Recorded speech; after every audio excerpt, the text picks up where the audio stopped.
Hey guys, Steven here. Thank you so much for coming out to the studio today and joining me. So glad you're here. In this episode, we're going to try to improve our skills and see just how far we can push our painting and achieve a little bit more realism, but also we just want to get more of a professional look. I've been looking at some other artists. There's one in particular who's made it into my top 10 favorite artists. His name is Andrew Tischler.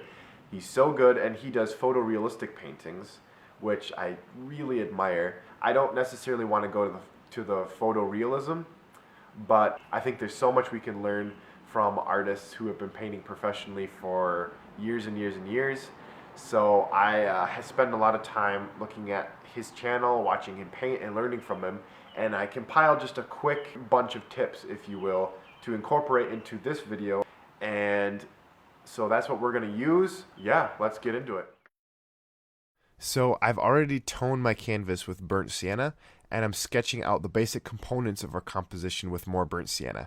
And before I get too far afield, I just want to say that I've put a link to Andrew Tischler's channel below in the description box if you care to check him out.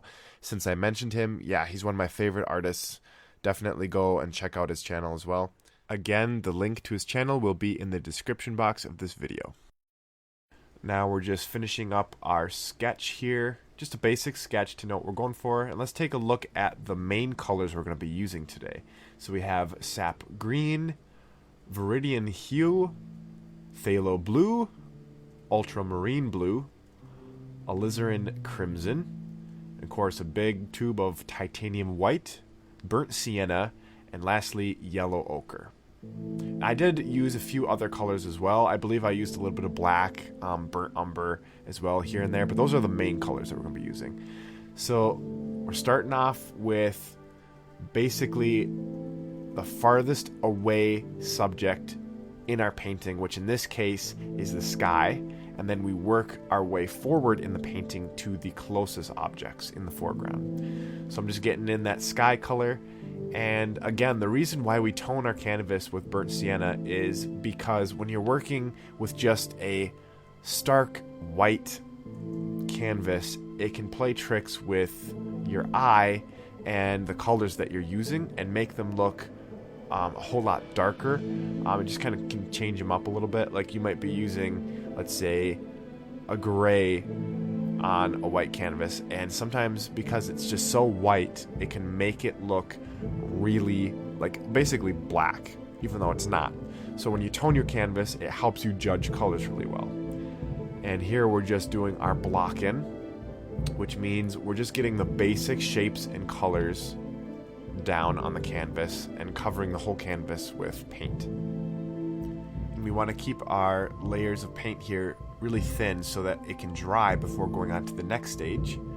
But we're just trying to create the basic shapes and the basic colors for the painting that we can build off of, that will help guide us in the next stage.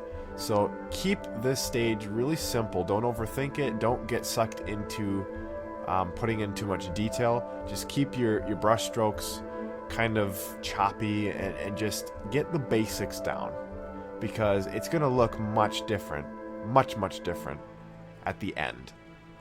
This is just the point when you're getting the feel for the painting. Now we're going to go ahead and tackle the rocks. And the paint that I'm mixing for the rocks, it looks black, but it's basically just ultramarine blue mixed with burnt sienna.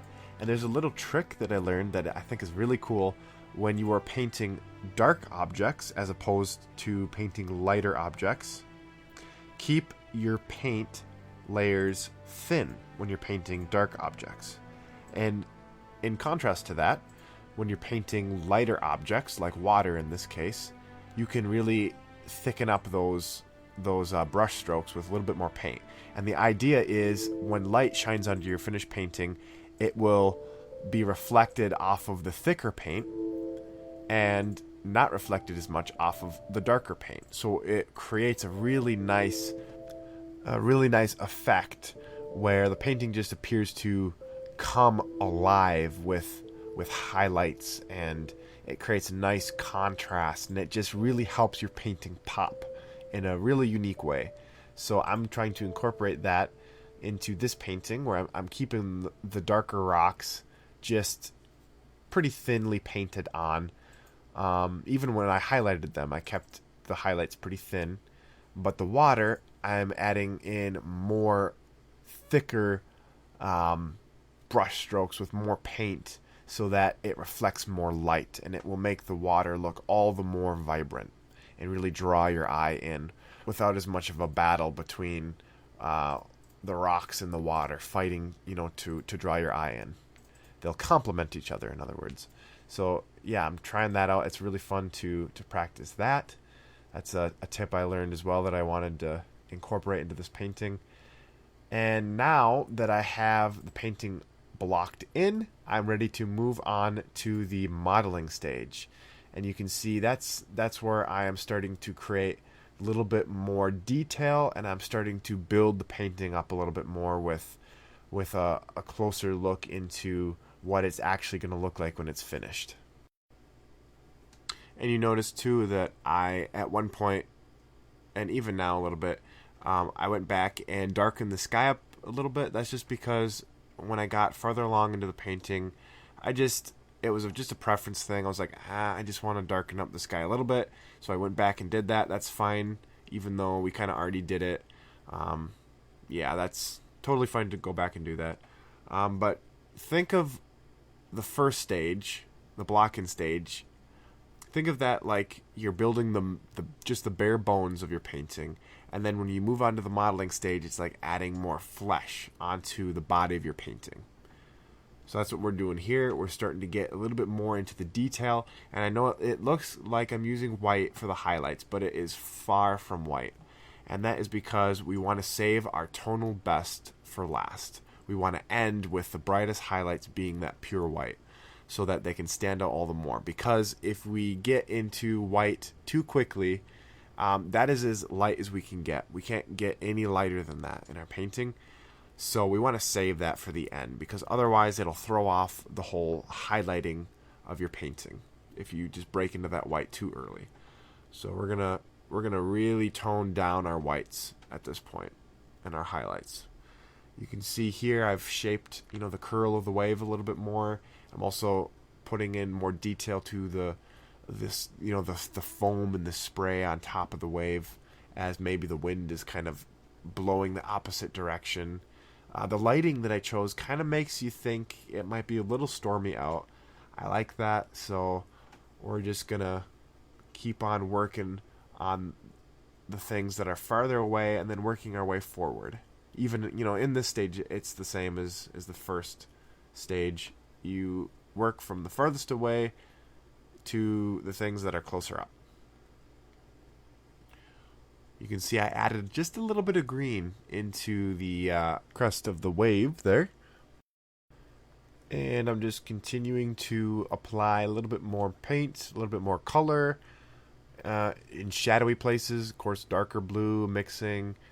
And I'm just starting to build the shadows and the light spots into the water, which is really fun. You can see that rock has got some more kind of some spume and spray around it, like a wave has just previously crashed over it, and building in some shadows there where maybe the wave before the one that's coming in now is starting to run up the beach a little bit. And I want to have a good variety of color, even within a painting like this where you'd think it's basically just going to be blue. So that's why I wanted to add some green just at the tip of the crest of the wave where the light is shining through the thinnest water. So we're going to have some green in there. It's going to be blues, there's going to be grays and whites, and just a wide variety of color to add more interest into the painting. And I didn't just use green up in the crest of the wave there. I also used green throughout the water. You can see in different spots there is green. I just used a really light green up there.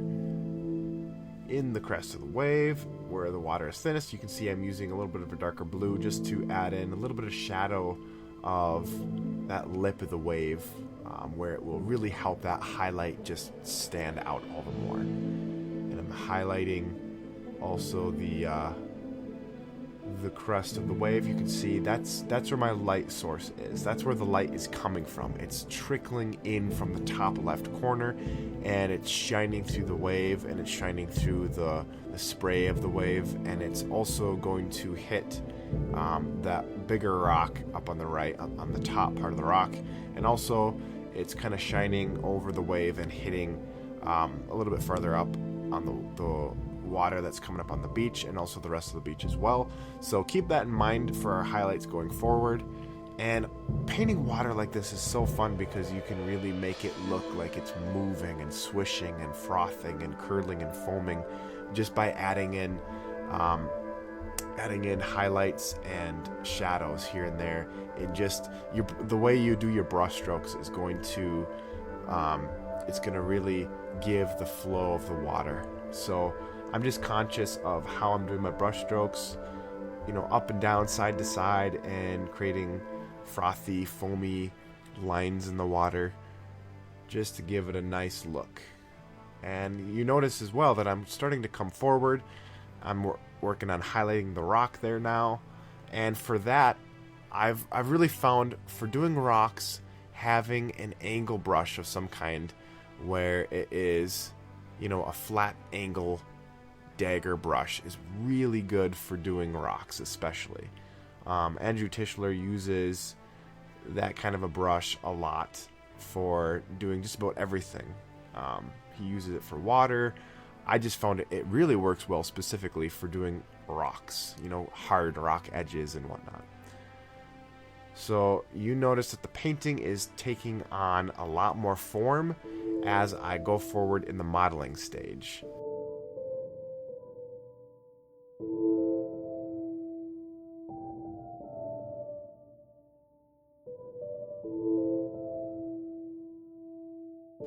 And right there, you see I changed the color of the sky even just a little bit more from what it was before by adding a little bit more green in. And at that point, the sky had dried, so I could use almost like a dry brush effect with a little bit of green and red paint. And I just kind of went over the sky a little bit just to change the color a little bit and even to lighten it up a little bit. Because the sky, the way I have the sky is going to create the lighting and the tone for the painting. So now that I got that kind of hammered out, I can really get into the specifics of what this painting is going to look like in terms of highlighting and shadows. And it's really, really, really fun.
Now, let's talk a little bit about the lighting situation.